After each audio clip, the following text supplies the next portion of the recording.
UFC staff are the polar opposite of UFC fighters. One is there to maintain order, while the other causes chaos. You know I would absolutely kill you if you ever did something like that. We all know what UFC fighters are capable of. Her Coleman beat the hell out of me. Remember Coleman beat the hell out of me in UFC 10? You know, he broke my ocular. But sometimes that fury takes a turn and spills onto the UFC staff. And look who's in to celebrate with them. From heated exchanges to all-out chaos in the ring, these are the times UFC fighters fought the staff. Surprisingly, they don't always win.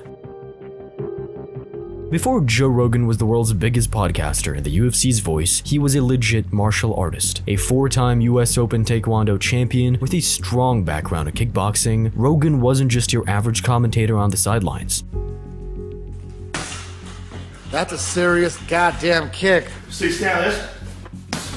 So it comes in like this, and then as it's coming in, it goes over the top like that. Joe had fought, he had won, and he always had a competitive streak in him. And when it comes to being competitive, few embody it more than Marc the Hammer Coleman, UFC Hall of Famer and the man who pioneered the ground and pound technique. Coleman is infamous for his brutal headbutts, which literally won him UFC 10 against another UFC legend, Don Fry. Marc was 265 pounds. He was a monster. He was a fucking gorilla. Like, people forget. He had everybody gaining weight. Yeah. Everybody gained weight when they saw the hammer. They're like, fuck. I got no choice. Yeah, you had to. They shot that power double. And that was the headbutt days, too. Yeah.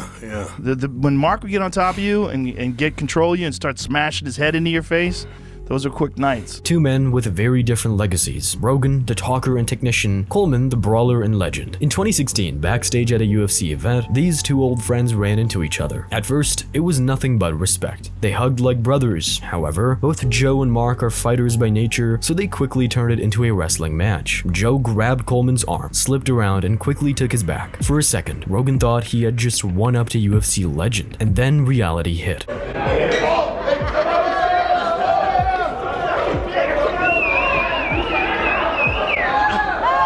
Coleman, even after years of retirement, still had freakish strength which completely overpowered Joe. Everybody thinks Joe let up because he had my back. No, he had in my back, but his face was in my lower back. He didn't have my back, he had my middle lower back. But I just turned and faced him, and it looked a lot worse than it was. You just real strong. It's just probably super strong.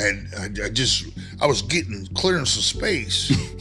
But he was all balanced. He was all balanced as hell, so I chucked him into the wall. Thank God he wasn't hurt, man. But y'all cool now, though. Right? Oh, I felt bad, yeah. You felt bad? No, yeah, I felt horrible, but, you know, thankfully he could take it. You know, he was cool with it. He just couldn't believe how strong I was. He had no clue, man. Joe later admitted that even with his martial arts background and decades of strength training, Coleman's power was something he had never felt before. Marc Coleman was just tackling dudes and smashing their fucking faces in, and everybody panicked. Luckily for Joe, it never escalated into a real fight. They laughed it off, stayed friends, and the playful scrap ended just as quickly as it had begun. But the moment stuck with Rogan because it was a reminder, no matter how skilled you are, the sheer strength of a heavyweight champion is a different world entirely. This incident was fairly innocent as Joe didn't get hurt at all, but in this next story, UFC ring announcer Bruce Buffer was left needing stitches after he was attacked by a former UFC title challenger.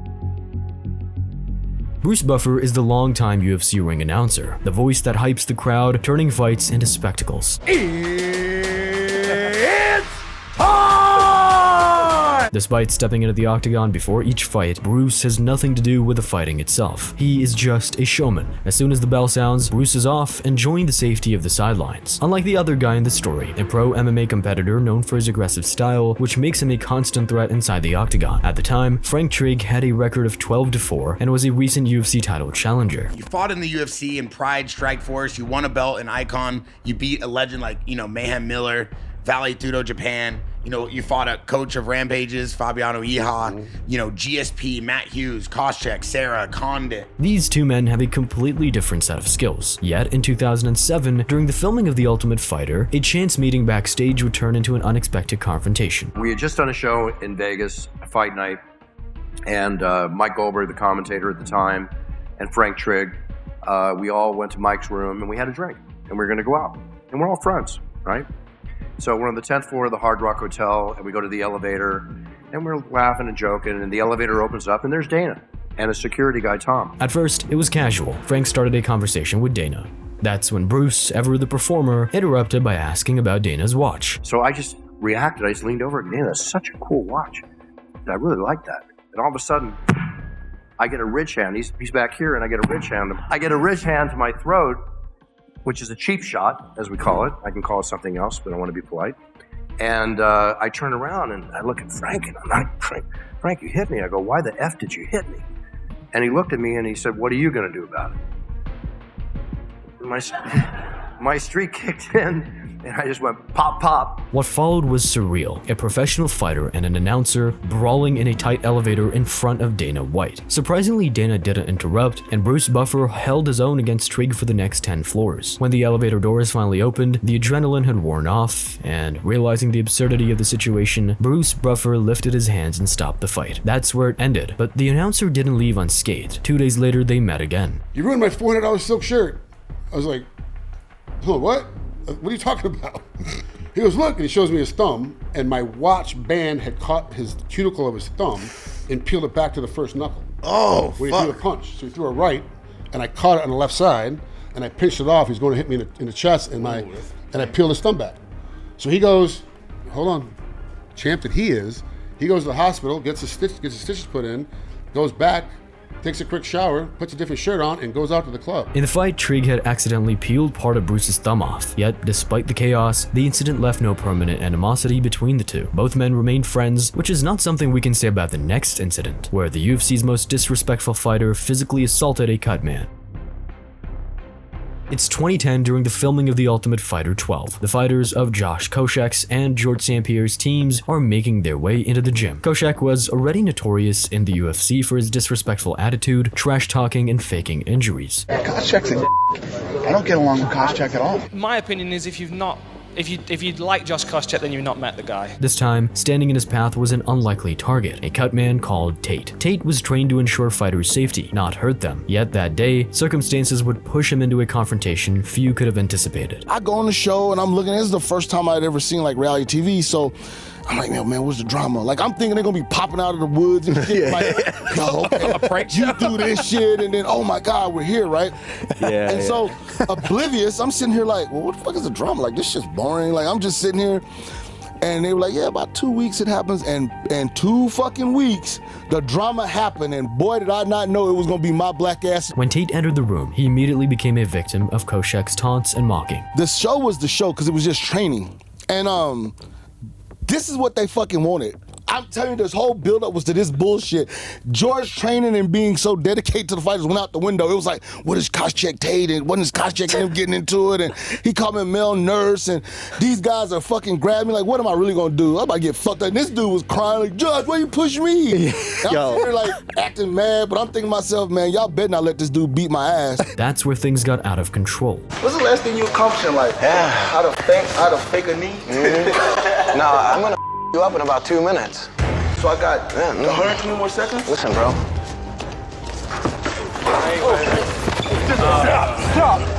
Stop! It's cool. Stop! All right, it's cool, bro. It's cool.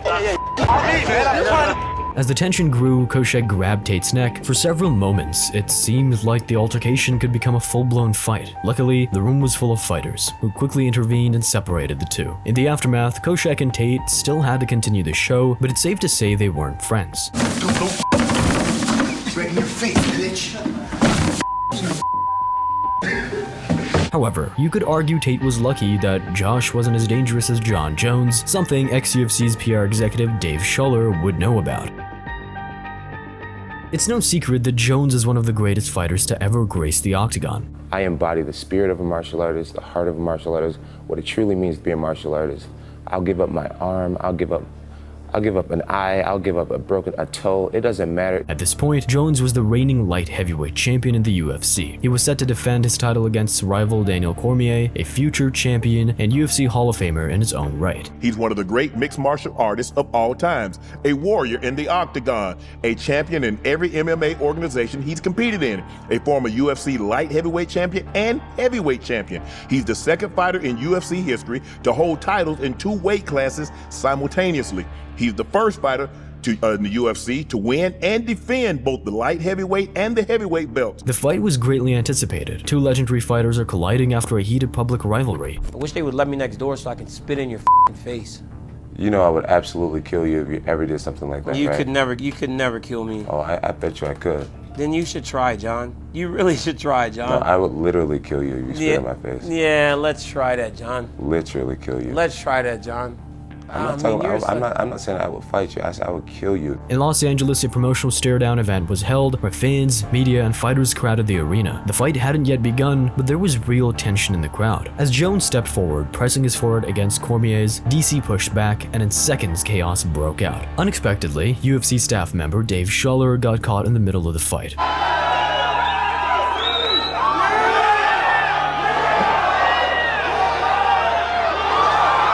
In a flash, Jones jumps to fight Cormier. Sholler attempts to intervene, but Jones throws him against the backdrop like he's nothing. One thing I do remember is grabbing John Jones by the bicep, and for some reason thinking I was gonna stop him. Like, I know a lot of people make fun of the moment, but for some reason, like, I thought I was gonna stop the 6'4" brother of two NFL stars who happens to be the baddest man on the planet. But when I felt the strength of John Jones, I said, yeah, this isn't going to end too well for me. I made friends with the backdrop. And then John threw that left hand. And it was the equivalent of standing in the middle of a hurricane. Fortunately, Sholler was lucky and walked away without any serious injuries. In the aftermath, Jones and Cormier were later fined $50K and $9K respectively in order to complete community service. Despite John Jones' strength, getting pushed against a backdrop is no big deal. However, in this next incident, a famous UFC referee was punched so hard in a fight that he lost 2 of his front teeth. We all know Herb Dean as one of the most iconic UFC referees, but what some fans don't know is that he was a MMA fighter himself. Across the chin by the Predator, Herb Dean. Mendoza, the attempt at a takedown was reversed by the Predator. Herb Dean now takes the mouth position. During his fighting career, Dean faced several opponents, including a young Joe Riggs at Rage in the Cage 43. The thing about it was weird was that the rules they weren't. They were telling me that there's supposed to not be punches on the ground. There's supposed to be slaps on the ground. Joe tried to come and tell me that, hey, this is what we say, but he was trying to tell me that it's going to be the other way on the ground.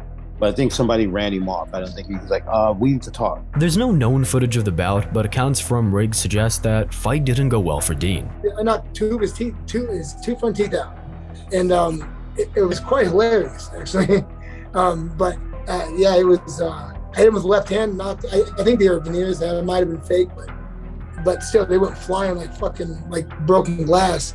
And then I mounted him and was just hitting him, and he tapped out with both arms and both legs.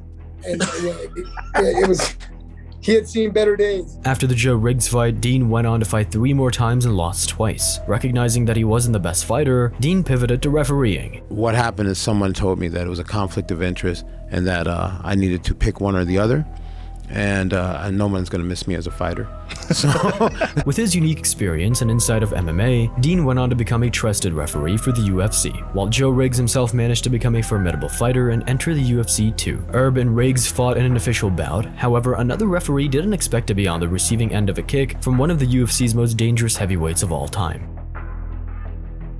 Back in 2016, there was a heavyweight clash between Roy Nelson and Bigfoot Silva with major title implications on the line. Nelson was known for his knockout power and unorthodox style, while Silva was a seasoned veteran with a history of facing top-tier competition. Roy is a tough guy. You know, he fights the best fight in the world. He fights Júnior dos Santos, he fights Crocop, and he's a tough guy, but I don't care. I'm no afraid. Both fighters were looking to rebound from recent setbacks, so the fight commenced with an exchange of heavy strikes. In the second round, Roy landed an uppercut that sent Silva crashing to the canvas. Despite Silva's clear inability to defend himself, referee John McCarthy allowed the fight to continue. You can see the beating that he's laying on this man, and he literally is sitting there going, come on man, your job is to protect us, and you see he's upset now. And look at this. Is that even a kick, really? You know, I get it. Zero tolerance, I understand it. Roy wasn't happy at all with the referee's late stoppage, so in his frustration, he walked over and push-kicked the official. John McCarthy was lucky that this was just a warning. We know what Roy Nelson can do if he really wants to hurt you. And when I knew I hit Bigfoot, I knew I already knocked him out with my first punch. And then I got him one more time. I know I had a conversation. I'm like, he's out. And he's like, no, he's not. Keep on moving. So I'm allowed to like hit. I mean, so for me, I feel like I'm giving Bigfoot extra damage where he doesn't actually need to get hit that much. Roy Nelson swallowed his pride and apologized to John McCarthy, but he was suspended for 9 months and fined $24K anyway, while McCarthy was unharmed from the slight push kick. In our next story, the referee got punched twice by one of the early UFC's hardest-hitting middleweights. It's 2003, and the UFC is still far from its mainstream glory. On the card was a middleweight clash between Evan Tanner and Phil Baroni that is infamous even today. Tanner was quiet, disciplined, and respected for his toughness, but with a recent loss, Tanner needed a win that night to get a shot at the title. You know, when I first started fighting, I never really intended to fight beyond that one night, the first night I fought. And, now I've been in the, the UFC 11 times, so there must be something about it that I like, and, it kind of must be kind of meant for me. I don't know. I decided that if I'm going to do it, I might as well quit jacking around, and get serious with it. And so I've started training full time. Baroni, nicknamed the New York Badass, was flashy, outspoken, and relatively new to the UFC. And to be honest, at the time I was really confident I'd beat him. So I was like, okay, yeah, I'll take this fight, free money. I wasn't sure he would.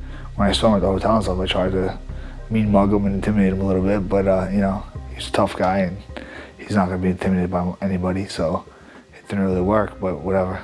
That was my MO at the time. But I was confident going into the fight. I thought I was definitely gonna smash him. From the opening bell, Tanner took heavy shots, so referee Larry Landless paused the fight. When Tanner protested that he wasn't done, Landless made a rare and controversial call. He restarted the bout. From that moment, the momentum of the fight changed, and by the second round, Tanner took Baroni to the ground. I literally, with just a few seconds left, I stopped the fight. And I was like, oh shit. Landless stopped the fight prematurely after misunderstanding Baroni. I would love to go back in time and take that one back. It was unfair to Phil, but it was also unfair to Evan Tanner as far as my involvement.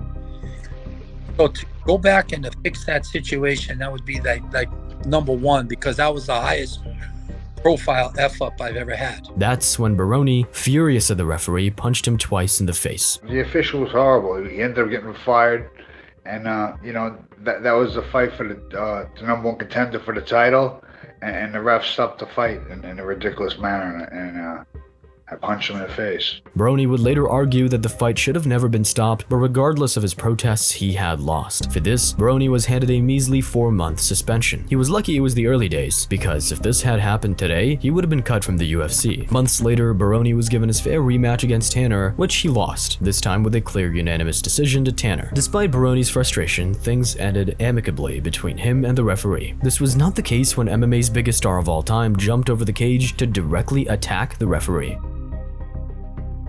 During the Bellator event in 2017, Charlie Ward faced John Redmond in a middleweight clash. Ward was straight from Straight Blast Gym in Ireland and was a teammate of McGregor who had come to support him. At the time, McGregor was the reigning UFC lightweight champion and at the absolute peak of his fame. Official weight 154.5 for Mr. McGregor!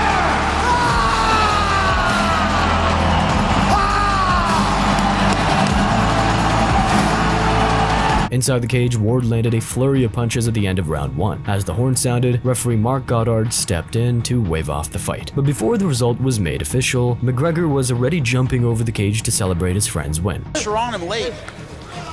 Hey. Oh, nice knee. Final seconds of the round. Big swing and a miss. Oh, my goodness! And it's all over! Just like that, Charlie Ward! He was cut! Referee Marc Goddard immediately scolded Conor for entering the cage without authorization. McGregor was having none of it and turned his anger at the referee. Shot that dropped Redmond. Seconds left to go in the round. And look who's in to celebrate with him. The notorious one. Wow, Conor McGregor trying to go at the referee. I don't know what's going on here. Who's the bodyguard now? But Conor McGregor going after the ref. Conor was shoved by the officials away from the ring. The incident went viral on social media because the most famous MMA fighter had put his hands on an official. The fight itself was completely overshadowed. You know Conor, obviously at the end he got into the cage, there was an altercation. What exactly happened? What exactly went down in the cage there after the fight tonight? No comment, I didn't see hand, so I don't know what happened. All I know is I got my hand raised and that's it. I've nothing else to say about that situation. Conor later issued a public apology, admitting that he had gotten carried away. Unlike other fighters, however, McGregor received no suspension, fine, or punishment for his actions. These incidents came out of nowhere, but even some of the UFC staff have skills to defend themselves. But what really happens when you put the average Joe versus UFC fighters? Find out by clicking on this video next.